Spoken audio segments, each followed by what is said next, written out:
بسم اللہ الرحمن الرحیم۔ السلام علیکم معزز طلبہ کرام، آپ سب کیسے ہیں؟ آج ہم تفسیر بیضاوی کے سبق نمبر 132 کو پڑھیں گے۔ آج کے ہمارے سبق کا عنوان ہے تشبیہ کا بیان۔ آج کے ہمارے سبق کی عبارت وَمَعْنَى الْإِسْتِعْلَاءِ فِي عَلَى هُدًى سے شروع ہوتی ہے۔ آئیے سب سے پہلے عبارت پڑھ کے اس کا ترجمہ کرتے ہیں، اس کے بعد پھر آج کے سبق کی جو باقاعدہ وضاحت ہوگی، تشبیہات کا ذکر ہوگا، پھر ہم اس کو سمجھیں گے۔ تو مصنف علیہ رحمہ لکھتے ہیں وَمَعْنَى الْإِسْتِعْلَاءِ فِي عَلَى هُدًى تَمْثِيلُ تَمَكُّنِهِمْ مِنَ الْهُدَى وَإِسْتِقْرَارِهِمْ عَلَيْهِ بِحَالٍ مَنْ اعْتَلَى الشَّيْءَ وَرَكِبَهُ وَقَدْ صَرَّحُوا بِهِ فِي قَوْلِهِمْ انْتَطَى الْجَهْلُ وَالْغَوَى وَاقْتَعَدَ غَارِبُ الْهَوَى۔ اور عَلَى هُدًى میں استعلاء کا مقصد متقین کے ہدایت پر جاں گزی ہونے اور ان کی اس پر مستقر ہونے کو تشبیہ دینا ہے اس شخص کے حال سے جو کسی شے پر بالا نشی ہو اور پھر سوار ہو۔ اور اہل عرب نے اس تمثیل کی تصریح کر دی اپنے قول امتطى الجہل سے کہ اس نے جہالت اور گمراہی کو سواری بنا لیا اور خواہش نفسانی کی کوہان پر وہ جا بیٹھا۔ جی طلبہ کرام، یہ ہمارے آج کے سبق کی عبارت اور اس کا ترجمہ تھا۔ آئیے اب اس کی وضاحت کرتے ہیں۔ اصل میں یہاں سے مصنف علیہ الرحمن دوسری بحث یعنی استعمال علی کی حیثیت کے متعلق ذکر کر رہے ہیں۔ حیثیت استعمال کا مطلب یہ ہے کہ آیا علی اپنے معنی حقیقی کے اعتبار سے مستعمل ہے یا معنی مجازی کے اعتبار سے مستعمل ہے۔ تو اس بحث کے سمجھنے سے پہلے یہ سمجھ لیجئے کہ علماء معانی کے نزدیک استعارہ کی بے اعتبار لفظ مستعار کی دو قسمیں ہیں، اول اصلیہ اور دوم تبعیہ۔ اگر لفظ مستعار اسم جنس ہو تو استعارہ اصلیہ ہوگا۔ اسم جنس سے مراد وہ لفظ ہے جو اپنے معنی مطابقی کے اعتبار سے مستقل بالمفہومیت ہو۔ بس اس سے حرف اور فعل یہ دونوں نکل جائیں گے۔ حرف تو اس لیے کہ اس کے معنی مستقل بالمفہوم نہیں ہوتے، اور فعل اس لیے کہ اس کے معنی تضمنی اگرچہ مستقل بالمفہوم ہوتے ہیں مگر معنی مطابقی وہ مستقل بالمفہوم نہیں ہوتے۔ اور استعارہ اصلی کی مثال لفظ اسد ہے، جیسے زید شجاع کے واسطے یہ بول دینا، یعنی بہادر زید کے لیے لفظ اسد۔ اور اگر لفظ مستعار فعل یا حرف ہو تو اس کو استعارہ طبعیہ کہتے ہیں۔ استعارہ طبعیہ کی صورت فعل میں یہ ہوتی ہے کہ پہلے کسی معنی کو فعل کے مصدر کے ساتھ تشبیہ دی جائے اور پھر اس کے واسطے سے اس مشبہ کے اندر مصدر کے فعل کو استعمال کیا جائے۔ تو یہ بھی جیسے نطقت الحال میں نطقت بطور استعارہ طبعیہ کے استعمال ہوا ہے،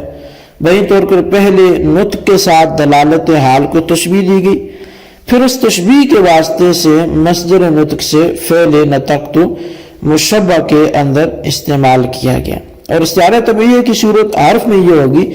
کہ کسی معنی کو حرف کے معنی کے متعلق کے ساتھ تشبیہ دی جائے اور پھر اس تشبیہ کے واسطے سے حرف کو اس مشبہ کے اندر استعمال کیا جائے۔ حرف کے متعلق معنی سے وہ مفاہیم مراد ہیں جن مفاہیم کے ذریعے حرف کے معنی کی تفسیر کی جاتی ہے۔ مثلا ابتداء غایت کی اس سے تفسیر کی جاتی ہے من کی، من کے معنی کی، لیکن یہ بات یاد رکھیے کہ یہ مفاہیم من کے معنی نہیں ہیں کیونکہ یہ معنی تو مستقل ہے۔ پس اگر آپ ان کو حرف من کا معنی قرار دیتے ہیں تو پھر من حرف کہاں رہا، بلکہ یہ بھی اسم بن جائے گا۔ من کے معنی تو اس ابتداء خاص کے ہیں جو سرت من البصرۃ میں بصرہ سے اور سرت من المسجد میں مسجد سے تعلق رکھتی ہے، لیکن چونکہ وہ ابتداء غایت جو مطلق ہے، عام ہے، اور من کے معنی خاص ہیں، اور ہر خاص عام کو مستلزم ہوتا ہے، اس لیے من کی تفسیر ابتدائی غائب کے ذریعے سے کر دی جاتی ہے۔ اچھا، حاصل بحث یہ ہوگا کہ الا کا استعمال اعلیٰ ہدی من ربہم میں الا کی حقیقی معنی کے اعتبار سے نہیں ہے بلکہ استعارہ طبعیہ کے طور پر ہے، اور الا حقیقی معنی کے اعتبار سے اس لیے مستعمل نہیں ہے کہ ہدن کے اوپر متقین اس طور پر بلند نہیں جس طرح کہ زید چھت پر ہوتا ہے، کیونکہ ہدن ایک معنوی چیز ہے جو جسم انسانی کے ساتھ قائم ہوتی ہے، کوئی ایسی چیز نہیں ہے۔ حالانکہ استعلاء حقیقی کے واسطے جو مستعلی ہے یا مستعلی علیہ کا حصی ہونا پھر وہ ضروری ہوتا ہے۔ جب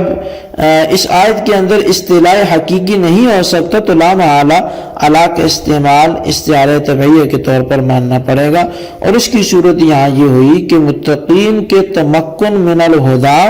اور استقرار علی الہدا کو تشبیہ دی گئی، یعنی ہدایت پر ٹھہرے رہنے کو تشبیہ دی گئی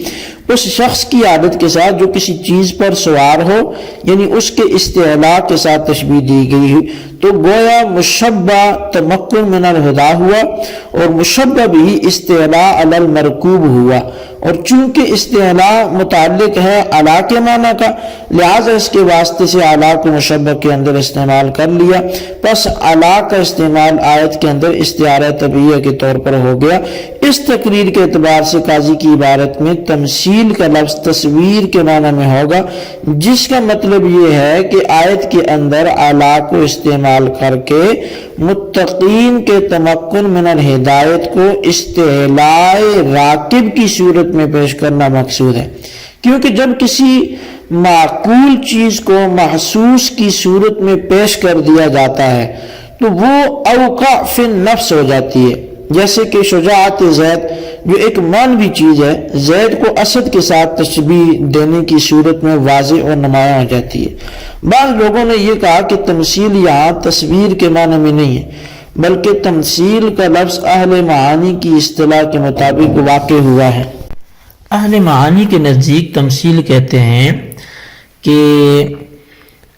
چند امور سے ایک حیت کو منتزع کیا جائے اور اس کو مشبہ کی جانب میں رکھ دیا جائے، اور اسی طرح چند امور سے ایک حیت کو منتزع کر کے اس کو مشبہ بھی کی جانب میں رکھا جائے، اور پھر اس حیت منتزع کو اس حیت منتزع کے ساتھ تشبیہ دی جائے۔ آیت کے اندر اس کی صورت یہ ہوگی کہ مشبہ کی جانب میں متقین ہے اور ہدایت ہے، اور ایک ان کا تمکن من الہدایت اور یہ دوسری جانب آ جائے گا تمکن من الہدایت، اور مشبہ بھی کی جانب میں راکب ہے، مرکوب ہے، اور راکب کا مرکوب پر استعلاء، پس ہر ایک کی جانب میں تین تین چیزیں ہیں، اور ہر سا چیز سے ایک حیت منتزع کر کے ایک کو دوسرے کے ساتھ تشبیہ دی گئی، اور اسی کی طبعیت میں الا کو استعمال کیا گیا ہے۔ بس آیت کے اندر حیت اجتماعیہ کو دیکھتے ہوئے تمثیل ہے اور الا پر نظر رکھتے ہوئے استعارہ طبعیہ بھی ہے۔ اب مصنف فرماتے ہیں وقد صرحوا به فی قولهم امتطى الجهل، کہ اب انہوں نے اس کی اپنے اس قول میں صراحت بھی کر دی ہے، کیونکہ ہدایت کو جو ایک معنوی شے ہے ان کے حصی چیز یعنی مرکوب کے ساتھ تشبیہ دینا ایک نادر امر تھا، اس لیے قاضی صاحب اس قسم کی تشبیہ کے چند شواہد اس عبارت سے وہ پیش کر رہے ہیں۔ چنانچہ فرماتے ہیں وقد صرحوا به، جس کا حاصل یہ ہے کہ اس تشبیہ کو نادر نہ سمجھو آیت کے اندر کہ صرف الا کے استعمال کرنے کے لیے ایک معنوی چیز کو حصی کے ساتھ ضمناً تشبیہ دی گئی ہے، مقصود بذات یہ تشبیہ نہیں ہے۔ اہل عرب نے تو بالصراحت اور بالقصد ایک چیز کو حصی کے ساتھ تشبیہ دی ہے، جیسے کہ امتطى الجہل والغوا، اس میں جہل اور گمراہی جو معنوی چیزیں ہیں ان کو مرکوب کے ساتھ جو ایک حصی چیز ہے تشبیہ دی گئی ہے، اور یہاں تشبیہ استعارہ بالکنایہ کے طور پر ہے، یعنی جہل اور غوا کو دل ہی دل میں مرکوب کے ساتھ تشبیہ دی گئی،